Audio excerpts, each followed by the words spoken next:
Operation Sindhu ಕಾರ್ಯಾಚರಣೆ ಮೂಲಕ Iran ಹಾಗೂ ಇಸ್ರೇಲ್ನಿಂದ ಈವರೆಗೂ 4,415 ಭಾರತೀಯರನ್ನು ಕರೆತರಲಾಗಿದೆ ಎಂದು ಭಾರತೀಯ ವಿದೇಶಾಂಗ ಇಲಾಖೆ ಇಂದು ಮಾಹಿತಿ ನೀಡಿದೆ.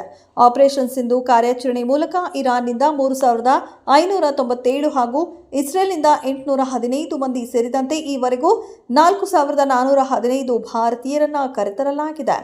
ಇದಕ್ಕಾಗಿ 19 ವಿಶೇಷ ವಿಮಾನಗಳು ಹಾಗೂ ವಾಯುಪಡೆಯ 3 ವಿಮಾನಗಳನ್ನು ಬಳಕೆ ಮಾಡಲಾಗಿದೆ ಎಂದು ಮಾಹಿತಿ ನೀಡಿದ್ದಾರೆ. ರಾಜ್ಯದ ಸರ್ಕಾರಿ ಶಾಲೆಗಳು ಮತ್ತು ಪದವಿ ಪೂರ್ವ ಕಾಲೇಜುಗಳ 6ರಿಂದ 12ನೇ ತರಗತಿ ವಿದ್ಯಾರ್ಥಿಗಳ ಕಲಿಕಾ ಮಟ್ಟವನ್ನು ಹೆಚ್ಚಿಸಲು ಗುಣಮಟ್ಟದ ಡಿಜಿಟಲ್ ಕಲಿಕೆಗಾಗಿ ಖಾನ್ ಅಕಾಡೆಮಿಯ ಸಹಯೋಗದಲ್ಲಿ ಜ್ಞಾನ ಸೇತು ಕಾರ್ಯಕ್ರಮವನ್ನು ರಾಜ್ಯ ಶಾಲಾ ಶಿಕ್ಷಣ ಮತ್ತು ಸಾಕ್ಷರತಾ ಇಲಾಖೆ ಅನುಷ್ಠಾನಗೊಳಿಸುತ್ತಿದೆ.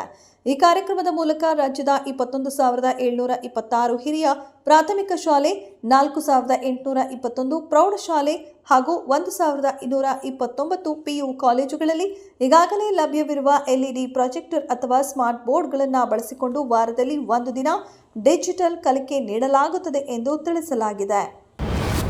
ಮೊದಲ ಬಾರಿ RCB IPL ಟ್ರೋಫಿ ಎತ್ತಿ ಹಿಡಿದಿದ್ದು, ಈ ಹಿನ್ನೆಲೆಯಲ್ಲಿ ಕಳೆದ ಜೂನ್ 4ರಂದು ಬೆಂಗಳೂರಿನ ಚಿನ್ನಸ್ವಾಮಿ ಕ್ರೀಡಾಂಗಣದಲ್ಲಿ ಕಾರ್ಯಕ್ರಮ ಆಯೋಜನೆ ಮಾಡಲಾಗಿತ್ತು. ಈ ಒಂದು ಕಾರ್ಯಕ್ರಮ ವೀಕ್ಷಿಸಲು RCB ಅಭಿಮಾನಿಗಳು ಬಂದಾಗ ಕಾಲ್ತುಳಿತ ಸಂಭವಿಸಿ 11 ಜನ ಸಾವನ್ನಪ್ಪಿದರು.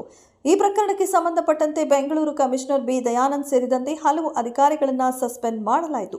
ಇದೀಗ ಅಮಾನತುಗೊಂಡಿರುವ ಬೆಂಗಳೂರು ಕಮಿಷನರ್ ಬಿ ದಯಾನಂದ್ ವಿಚಾರಣೆಗೆ ಹಾಜರಾಗಿದ್ದಾಗ ಉಚಿತ ಟಿಕೆಟ್ ಎಂದು ಘೋಷಣೆ ಮಾಡಿದ್ರಿಂದ ಚಿನ್ನಸ್ವಾಮಿ ಸ್ಟೇಡಿಯಂ ಬಳಿ ಕಾಲ್ತುಳಿತ ಸಂಭವಿಸಿತು ಎಂದು ತಿಳಿಸಿದ್ದಾರೆ. ಅಹಮದಾಬಾದ್ನಲ್ಲಿ ನಡೆದ 148ನೇ ಜಗನ್ನಾಥ ರಥಯಾತ್ರೆ ಮೆರವಣಿಗೆ ವೇಳೆ ಆನೆಯೊಂದು ನಿಯಂತ್ರಣ ಕಳೆದುಕೊಂಡು ಅಡ್ಡಾದಿಡ್ಡಿ ಓಡಿದ್ದು, ಈ ವೇಳೆ ಹಲವರು ಗಾಯಗೊಂಡಿರುವ ಘಟನೆ ಇಂದು ನಡೆದಿದೆ.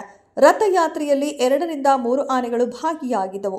ಖಾಡಿಯಾ ಪ್ರದೇಶದಲ್ಲಿ ಆನೆ ನಿಯಂತ್ರಣ ಕಳೆದುಕೊಂಡು ಭಯಭೀತರಾಗಿ ಅಡ್ಡಾದಿಡ್ಡಿ ಓಡಿದೆ. ಈ ವೇಳೆ ಮಾವುತರು ಕೂಡ ಆನೆ ಹಿಂದೆ ಓಡಿದ್ದು ಆನೆಯನ್ನ ನಿಯಂತ್ರಣಕ್ಕೆ ತರಲು ಯತ್ನಿಸಿದ್ದಾರೆ. ಆದರೆ ನಿಯಂತ್ರಣಕ್ಕೆ ಸಿಕ್ಕಿಲ್ಲ. ಬಳಿಕ ಪೊಲೀಸರು ತಕ್ಷಣ ಕ್ರಮ ಕೈಗೊಂಡು ಪ್ರದೇಶವನ್ನು ತೆರವುಗೊಳಿಸಿದ್ದಾರೆ. ಹೀಗಾಗಿ ಯಾವುದೇ ಹೆಚ್ಚಿನ ಅನಾಹುತ ಸಂಭವಿಸಿಲ್ಲ ಎಂದು ತಿಳಿದು ಬಂದಿದೆ.